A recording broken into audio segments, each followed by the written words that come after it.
السلام علیکم۔ ہم نے اس سے پہلی والی جو ویڈیو تھی اس میں بات کی تھی کہ کس طرح آپ اپنی سانس کو استعمال کرتے ہوئے اپنے آپ کو گراؤنڈ کر سکتے ہیں۔ آج ہم بات کریں گے ایک دوسرے اہم معاملے پہ، انجانے کا خوف۔ میری ایک کلائنٹ نے مجھ سے کہا میرا دل لرزتا ہے اور مجھے سوچنا پڑا کہ ان کے دل کو لرزنے سے بچانے کے لیے کیا کرنا پڑے گا، یعنی کس طرح میں ان کے دل کو سٹیبل کر سکتا ہوں۔ بہرحال میں نے کچھ سوچا اور ایک چھوٹی سی سمپل CNLP ٹیکنیک کو یوز کرتے ہوئے ایک حل بتایا۔ وہ حل میں آپ کے سامنے بھی رکھ دیتا ہوں۔ یہ جو دل لرزتا ہے بیسیکلی خوف سے لرزتا ہے، پریشانی سے لرزتا ہے، ٹینشن سے لرزتا ہے، اور اس کو لرزنے سے روکنے کے لیے ظاہر ہے آپ کو اس کو سٹیبلائز کرنے کے لیے کوئی چیز چاہیے۔ اب جیسے ہم نے پچھلی ویڈیو میں ڈسکس کیا تھا کہ الا بذکر اللہ تطمئن القلوب، کہ اللہ کا ذکر ہی وہ چیز ہے جس سے انسان کا جو دل ہے وہ اطمینان پاتا ہے۔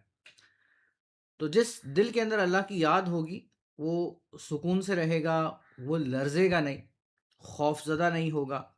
جب یہ کیفیات اللہ کے نبیوں کو لاحق ہو سکتی ہیں تو مجھے اور آپ کو کیوں نہیں ہو سکتی؟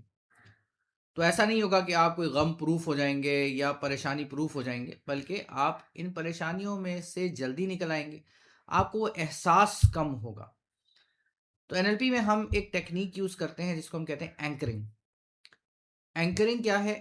اینکرنگ ایک ایسا پروسیس ہے جس میں ہم کسی فزیکل چیز کو، کسی خیال کو، کسی اشارے کو استعمال کرتے ہیں کسی ایک یاد دہانی کے لیے، کسی کیفیت میں جانے کے لیے۔ میں اس کو بہت آسان کر کے سمجھانے کی کوشش کر رہا ہوں، امید ہے کہ آپ کو سمجھ میں آ جائے گی بات۔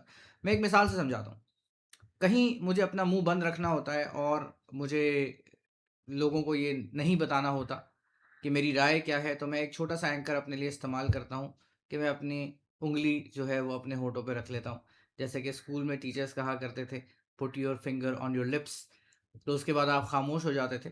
تو یہ اشارہ مجھے یاد دلاتا ہے کہ بھائی جتنا بھی آپ کا دل چاہے ذرا پلیز خاموش رہیے گا۔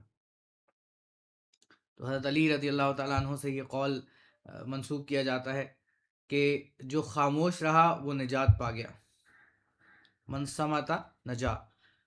تو بہرحال بہت ساری جگہوں پہ خاموش رہنے میں عافیت ہوتی ہے۔ تو ایک اینکر ہے چھوٹا سا جو آپ کے دل کو مضبوط کرنے کے لیے، اس کو ایک جگہ پر ثابت رکھنے کے لیے میں نے ترتیب دیا ہے۔ although یہ کوئی نئی چیز نہیں ہے، ہم صدیوں سے پتہ نہیں اس کو استعمال کرتے آئے ہیں۔ وہ ہے جناب یہ ایک چھوٹی سی تسبیح۔ یہ تسبیح آپ اپنے ہاتھ میں رکھیں۔ یہ تسبیح جب آپ کے ہاتھ میں ہوگی تو کیا ہوگا کہ آپ کو یہ یاد رہے گا کہ آپ اللہ سبحانہ و تعالیٰ کے ساتھ جڑے ہوئے ہیں۔ یہ تسبیح آپ اپنے ہاتھ میں رکھیں۔ جب تسبیح آپ کے ہاتھ میں ہوگی تو آپ کو یہ یاد ہوگا کہ اللہ سبحانہ و تعالیٰ کے ساتھ آپ جڑے ہوئے ہیں۔ جیسے ہی آپ کا ذہن خالی ہوگا ویسے ہی آپ کا دھیان سب سے پہلے اس تسبیح کی طرف جانا چاہیے کہ میں نے اللہ کو یاد کرنا ہے۔ جیسے جیسے آپ اس تسبیح کو اپنی انگلیوں کے ساتھ موو کریں گے ویسے ویسے آپ دیکھیں گے کہ آپ کے ذہن میں خیالات ادھر ادھر کے آنا بند ہو جائیں گے، آپ کا دل مضبوط ہو جائے گا اور اس کی یاد سے آپ کا دل جو ہے نا وہ ثبات پا جائے گا۔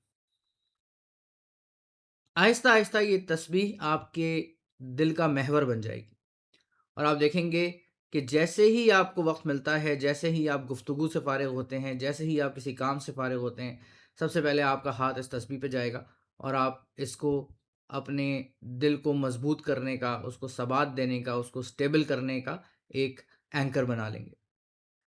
تو یہ آپ کے دل کا محور ہے، اس کے گرد اپنے دل کو مضبوط کریں، انشاءاللہ آپ دیکھیں گے کہ آپ کو اس سے بہت فائدہ ہوگا۔